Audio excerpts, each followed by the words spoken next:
So now that I've taken a couple of weeks to essentially vegetate and do nothing with regard to this little bike, I figure it's time we get the forks off.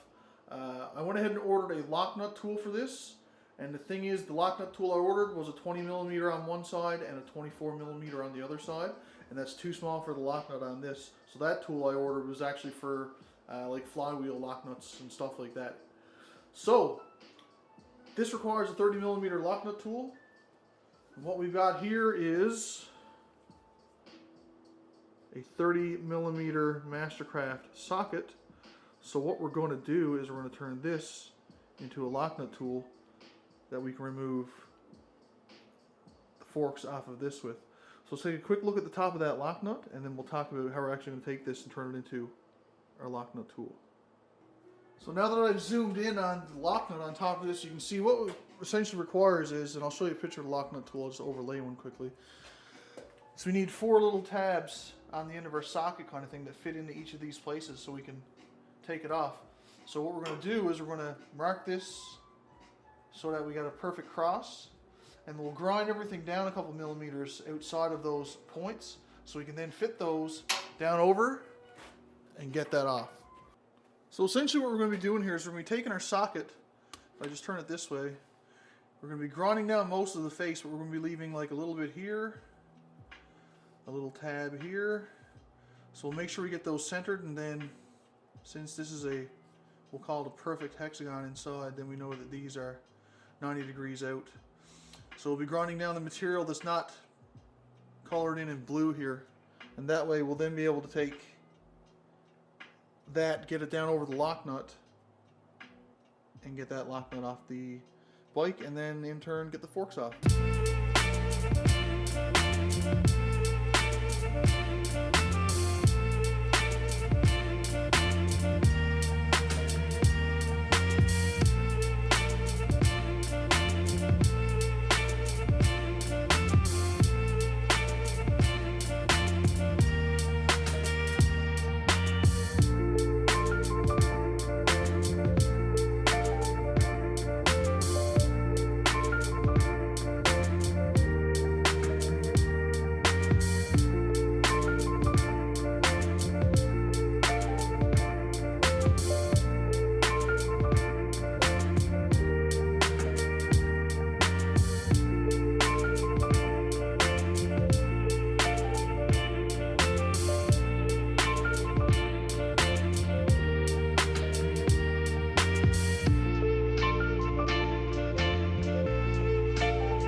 So here we go, we've got our socket fitting on her. Somewhat snug.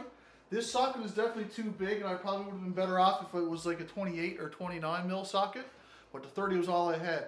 But anyways, it seems like it's on there solid enough now, so what I want to do is I'm going to take my impact wrench, put the half-inch extension in it, put it down in this, and give this a quick zap, and see if I can get that to pop.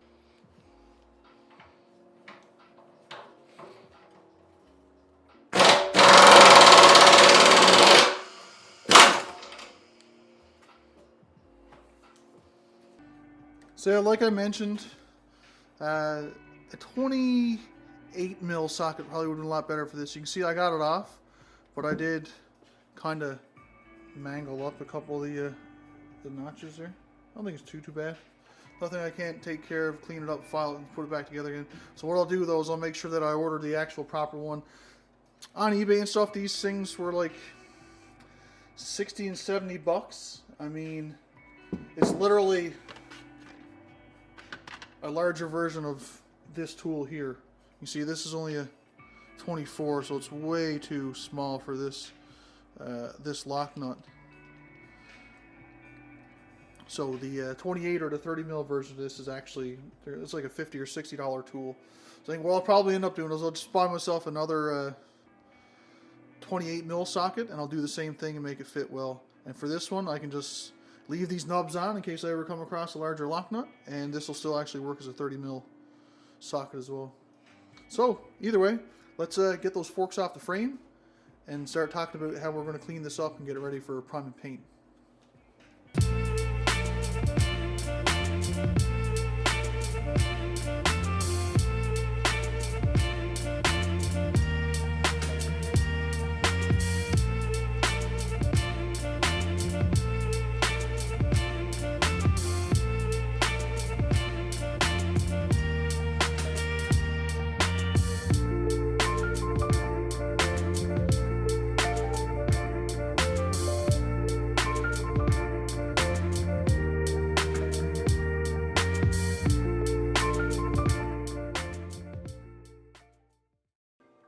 Now at this point, it's a good opportunity to just do an initial recce of our fork and headset components.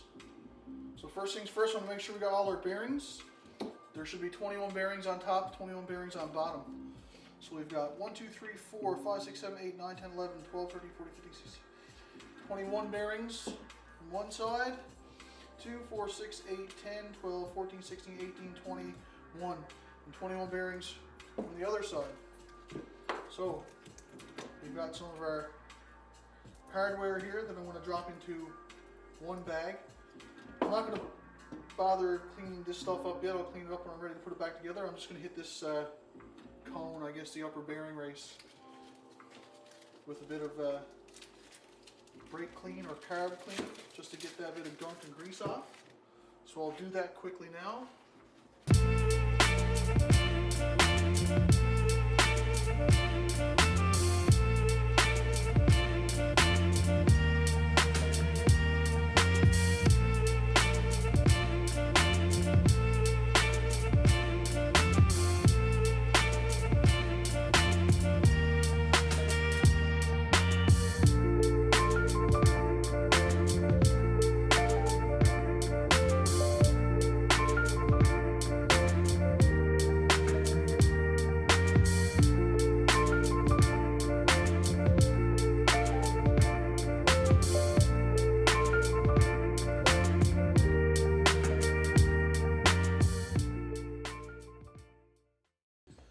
So now that I've got all the small hardware and whatnot cleaned up and poked aside, I wanted to clean it up because I didn't realize it was still full of penetrating fluid. I didn't want that eating up the rubber and whatnot that was there, so I gave it a quick clean up. So next thing I want to do now is pop these caps off, go ahead and strip these forks completely down, and then we should be ready to start cleaning stuff up.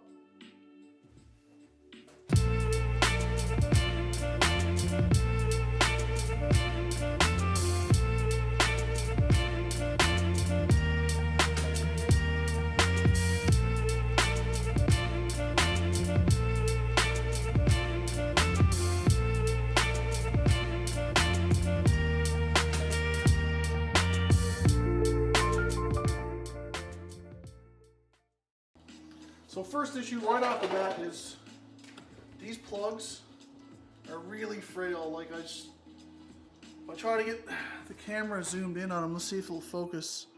So you can see right here, things are just chipping right apart. So I'm just gonna pop these out. If they break, they break. And what I'll do is I'll 3D print a set. I have a friend with a 3D printer. I've also been thinking about getting one myself. But what I can do is I can just design a set of these and 3D print them and pop them back in for the new ones or whatever. So I'm going to rip them out and we'll move on and get these forks taken apart.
now that's our forks all disassembled. The shocks here seem to be in good shape. They just need to be cleaned up. You don't see them anyways because they're up inside. But anyways, this is all going to get sandblasted, cleaned up, and ready for prime and paint. And I'm just going to go ahead now and get the rest of the fork hardware bagged up and put aside. So then we can start talking about how we're going to clean these parts up. I'm also going to take one of these plugs aside, take my caliper so I can measure it up, bring it up in Fusion 360 and model a couple of those, see if I can get my buddy to print some off for me. So I'm just going over the frame, taking out all the plugs and grommets and wiring harness clips and stuff like that. And the one thing I'm having an issue with is the cotter pin that holds the battery, I guess, strap to the frame here. It rusted off and broke off, and it's in here and it will not come out. I tried everything, like using punches and stuff to try to punch this stuff out. So what I'm going to try to do is take a small screw, or a small bit, sorry, and just go through it a couple times and see if I can get enough of it out that I can knock the rest of it out. So I'm going to give that a shot here now, and then that's it. The frame is completely disassembled.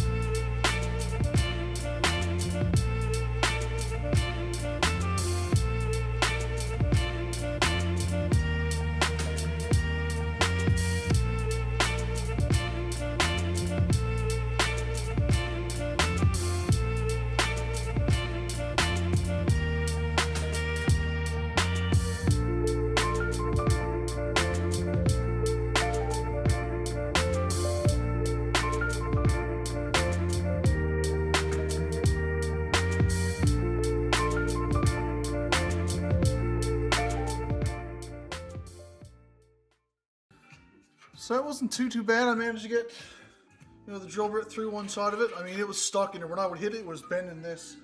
But anyways, I managed to get some of the junk and gunk cleaned out around it, and then I was just able to knock it out. So that's it. The frame's currently completely disassembled. So all that's left to do with the frame now is either I got a gallon container of aircraft paint remover there, and I can just start slathering this up and getting all the paint off it and do it that way. Or two, I can touch base with a couple sandblasting places locally and see if I can get this sandblasted for a reasonable price.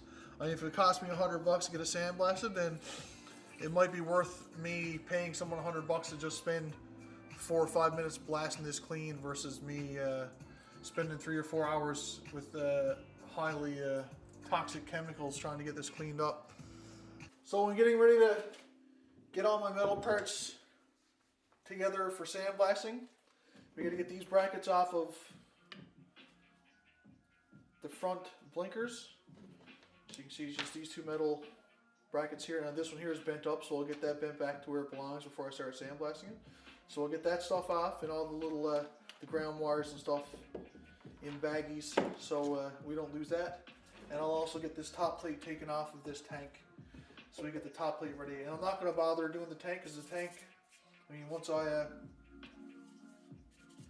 clean it up, it's pretty much good to go. So I'll get this stuff taken apart, and we'll get everything laid out on the lift so we can have a look at what we need to sandblast.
So unfortunately, trying to get those little clips off, the plastic pins actually broke off.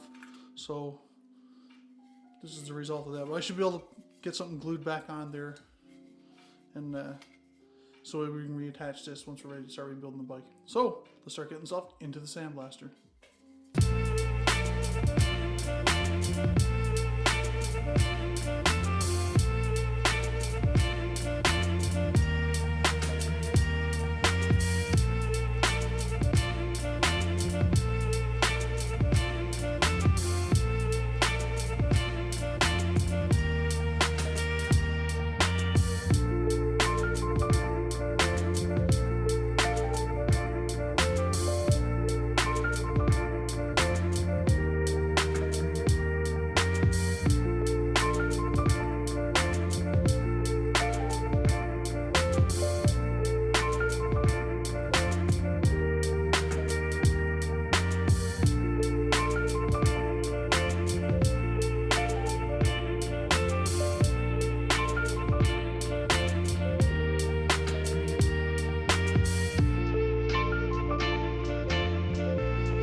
So there you have it.